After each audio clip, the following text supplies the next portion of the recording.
इसी मैप में मैं दिखाना चाहूंगा कि इंडोनेशिया में जब प्रधानमंत्री गए तो प्राबोवो, जो उनके प्रेसिडेंट है, प्राबोवो जी ने एक बहुत बड़ा इंटरेस्ट दिखाया और integrated development of Sabang port, मैंने कहा ना स्ट्रैटेजिक और सामरिक महत्व है इस क्षेत्र में। ये जो सबांग पोर्ट, अभी आप देख रहे थे कुछ दिन पहले राहुल गांधी किस प्रकार चाइनीज एजेंट बन के अंडमान निकोबार पहुंचे हुए थे और वहां किस प्रकार भारत के खिलाफ वक्तव्य दे रहे थे। मैं यहां दिखाना चाहूंगा कि ये है अंडमान एंड निकोबार, आप देख सकते हैं, ये भारतवर्ष है, ये अंडमान निकोबार है, ये सुमात्रा, इंडोनेशिया, ये पूरा आप देख सकते हैं। यहां पर सबांग पोर्ट बनेगा और जब यहां सबांग पोर्ट बनेगा, ये स्ट्रेट ऑफ मलक्का, जो एक बहुत पावरफुल स्ट्रेट है, बहुत बिजी मैरिटाइम रूट है, जैसे हाईवेज होते हैं, बिजी हाईवे होते हैं, वैसे मैरिटाइम रूट्स जो समुद्रिक हाईवे होते हैं वो भी स्ट्रेट ऑफ मलक्का एक बहुत बिजी हाईवे है। इसमें बहुत वाणिज्य अर्थात बिजनेस होता है और केवल बिजनेस नहीं, यह डिफेंस के दृष्टिकोण से भी बहुत महत्वपूर्ण है। तो स्वाभाविक रूप से सबांग पोर्ट की जीत, सबांग पोर्ट पे जो कोऑर्डिनेशन हुआ है वह भी एक बहुत बड़ा अचीवमेंट हुआ है। अंडमान निकोबार आइलैंड्स, सुमात्रा को लेकर इसमें investment, employment, transfer of technology और रीजनल प्रॉस्पेरिटी जैसे विषयों को ध्यान में रखा गया है। ठीक उसी प्रकार इसी सामरिक विषय में मैंने कहा कि इंडिया और ऑस्ट्रेलिया में भी कॉम्प्रिहेंसिव स्ट्रैटेजिक पार्टनरशिप, इस पे सिग्नेचर हुआ है, कॉम्प्रिहेंसिव स्ट्रैटेजिक पार्टनरशिप। हम सामरिक विषयों में एक साथ काम करेंगे, इंडिया और ऑस्ट्रेलिया ने तय किया है।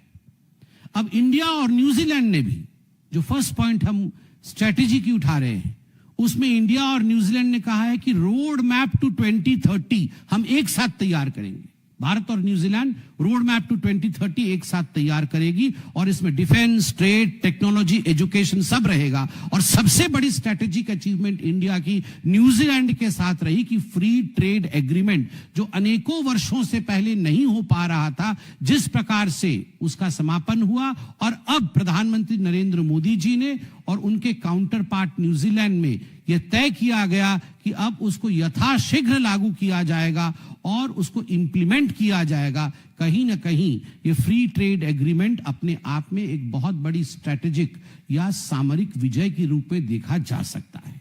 तो ये पहला पॉइंट था Indian ocean Indo Pacific strategic alliance का, जो कि इस दौरे से अचीव हुआ।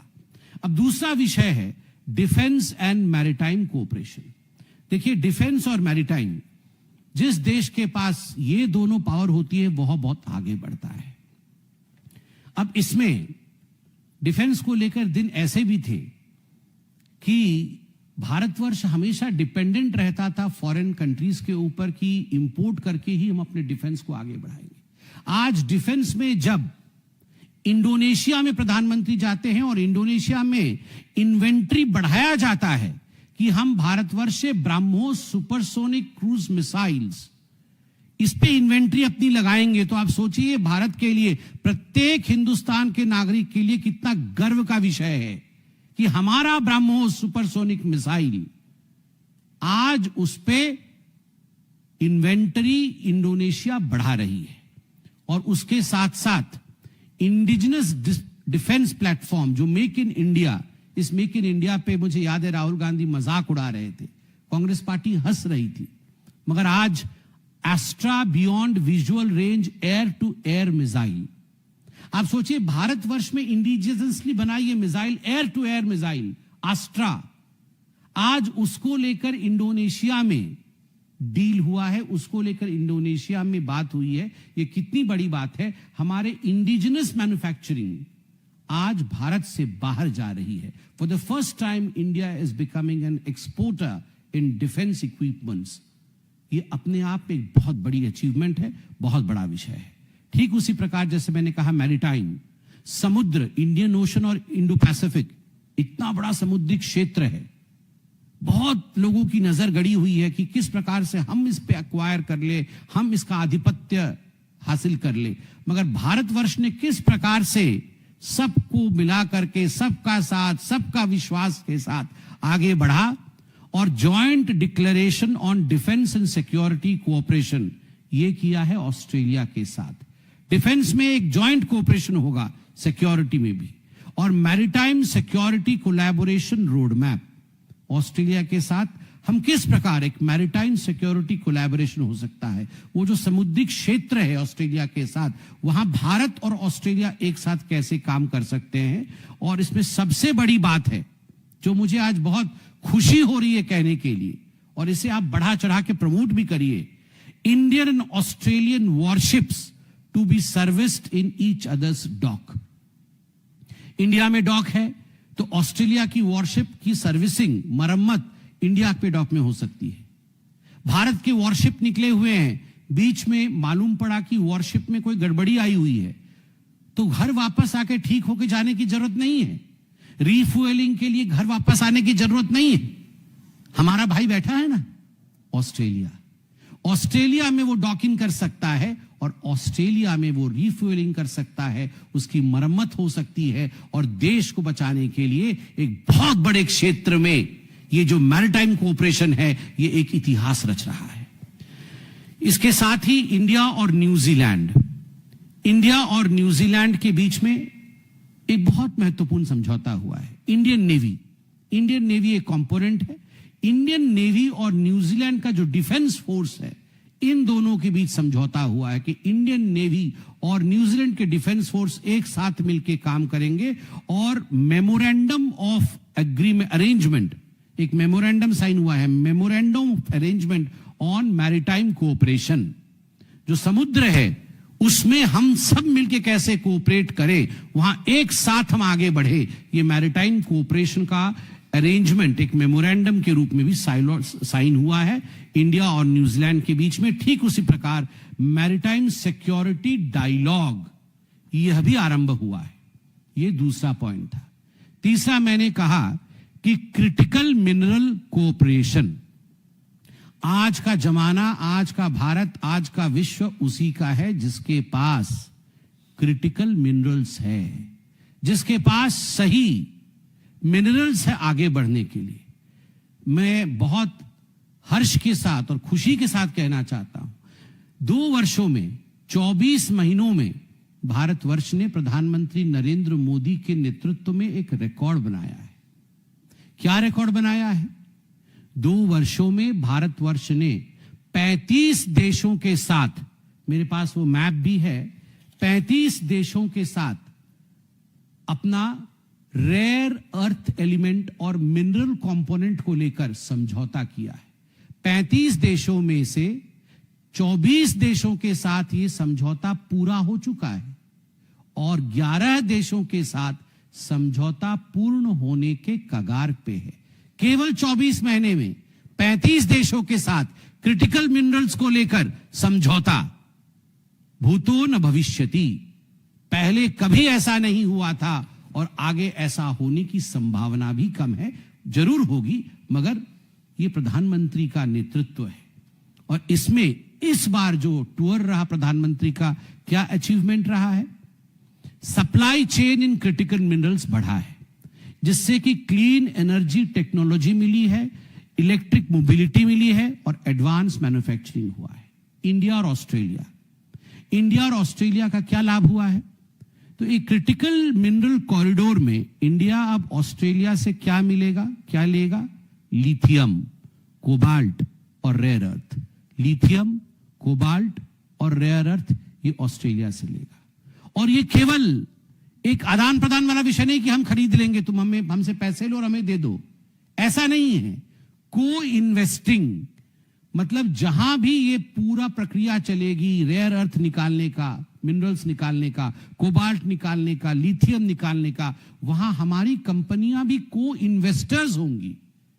उन्होंने निकाल दिया और हमें दे दिया, ऐसा नहीं है। उनको विश्वास है, ऑस्ट्रेलिया को विश्वास है कि आज की इंडिया की कंपनी में इतना दम है, आज के भारत में इतना दम है कि वो भी इन्वेस्ट करके हमारे साथ कंधे से कंधे मिला करके ये मिनरल निकाल सकती है। तो लिथियम, कोबाल्ट और रेयर अर्थ्स ऑस्ट्रेलिया से आएगा। इंडिया और इंडोनेशिया के बीच जो करार हुआ है, इसमें आप जानते हैं इंडोनेशिया के पास एक बहुत बड़ा, शायद वर्ल्ड का one of the biggest reserves of nickel है। निकेल एक बहुत आवश्यक कंपोनेंट होता है, तो उसको लेकर भी एक पार्टनरशिप हुई है, जिसमें कि इलेक्ट्रिक व्हीकल्स, बैटरीज और क्लीन एनर्जी टेक्नोलॉजी का भी आदान प्रदान होगा। तो ये था हमारा क्रिटिकल मिनरल कंपोनेंट, जो कि अपने आप में एक बहुत बड़ा अचीवमेंट है। अब मैं एक महत्वपूर्ण सेगमेंट पे आ रहा हूं, जिसका नाम है एनर्जी सिक्योरिटी। मैं इसमें एक पेपर कटिंग दिखाना चाहूंगा 2010 का। 2010 में एक महत्वपूर्ण अंग्रेजी न्यूज़पेपर का हेडलाइन है, Australia rules out selling uranium two India. Australia ने भारतवर्ष को यूरेनियम देने से मना कर दिया 2010 में। मगर धन्यवाद मोदी जी, धन्यवाद भारत के 140 करोड़ जनता, धन्यवाद सरकार और धन्यवाद आप सब लोग, आप सबका ये एफर्ट रहा है कि आज इंडिया और ऑस्ट्रेलिया के बीच में मोदी जी के इस टूर के पश्चात समझौता हुआ कि अब ऑस्ट्रेलिया इंडिया को यूरेनियम देगा। It will give uranium for civil nuclear energy programme.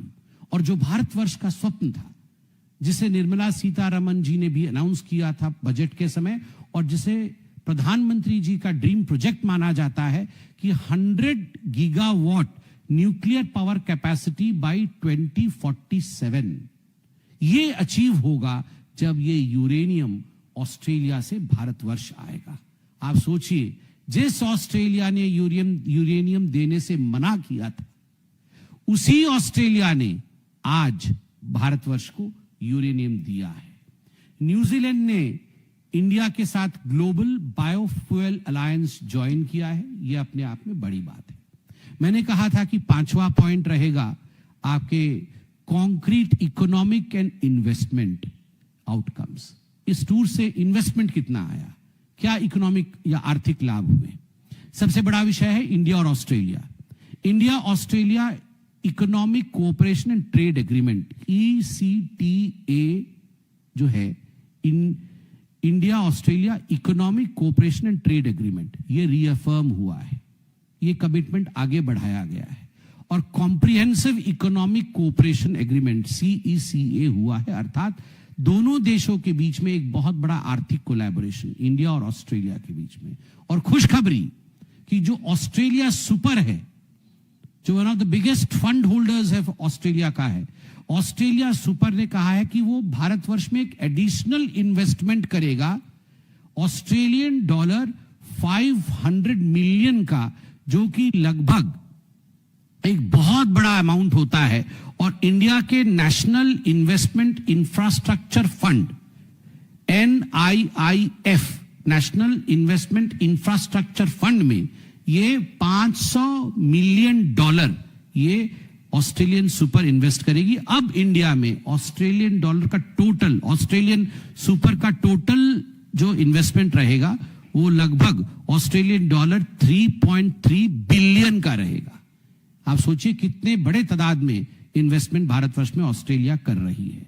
India और न्यूजीलैंड, इंडिया और न्यूजीलैंड का जो बायलैटरल ट्रेड है वो डबल हुआ है। ये डबल करने का टारगेट लिया गया है, target of doubling the bilateral trade to New Zealand dollar 7 billion, 7 billion तक करने की, अर्थात अप्रोक्सीमेटली 35,000 करोड़ का बायलैटरल ट्रेड हो।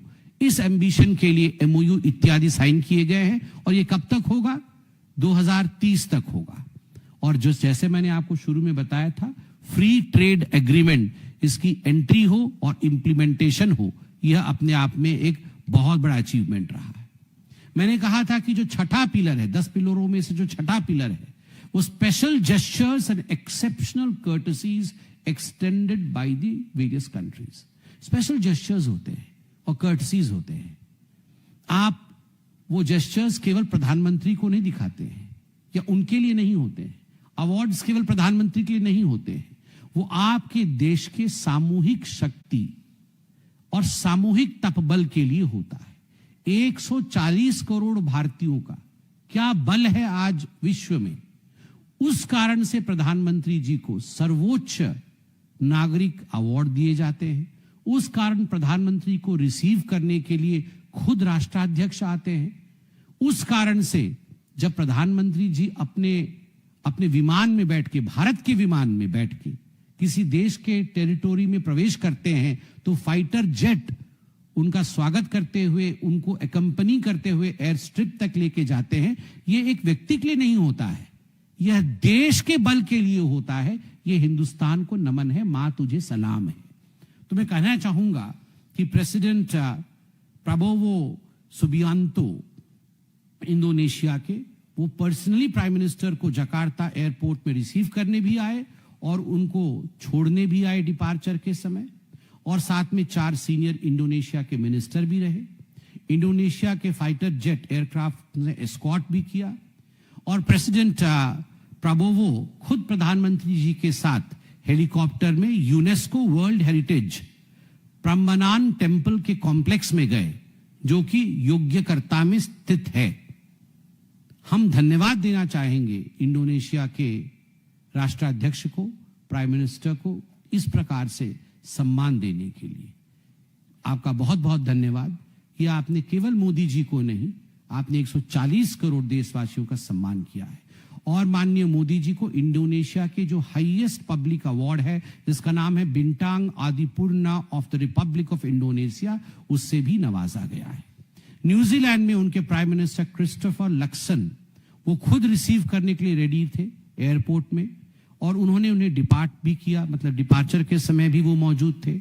और हम सब ने वो तस्वीर देखी टीवी चैनलों में और सोशल मीडिया में। थैंक्स टू यू ऑल, जो भाई बहन मेरे सामने बैठे हैं, आपने दिखाया उसे, जो ऑकलैंड का आइकॉनिक स्काई टावर है।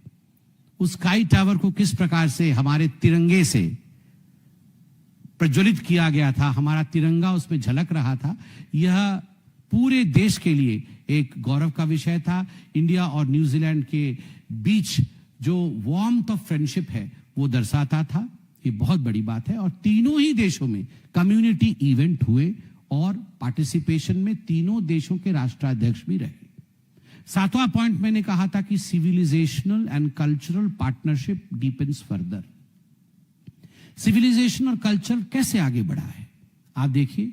इंडोनेशिया में collaborative cultural heritage conservative project, इसमें हस्ताक्षर हुआ, जो कि प्रम्बनान टेम्पल कॉम्प्लेक्स में हुआ। यह एक यूनेस्को वर्ल्ड हेरिटेज साइट है, और वहां निर्णय लिया गया कि इस टेम्पल कॉम्प्लेक्स को भारत की ASI अब कंजर्व करेगी, देखरेख करेगी, इसकी मरम्मत करेगी, इसको आगे बढ़ाएगी 2029 तक। तो ये पूरे भारतवर्ष में आप देखिएगा, मोदी जी के नेतृत्व में ये कितने बड़े क्षेत्र में, कितने देशों में ये काम शुरू हुआ है, मैं गिनवाता हूं।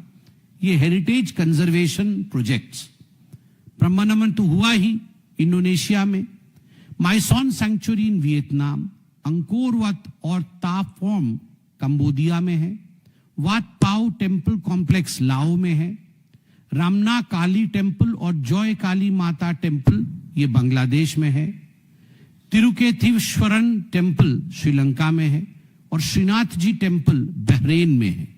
इन सब में भारत सरकार कल्चरल बढ़ावे के साथ साथ इनको कंजर्व करने का काम भी कर रही है।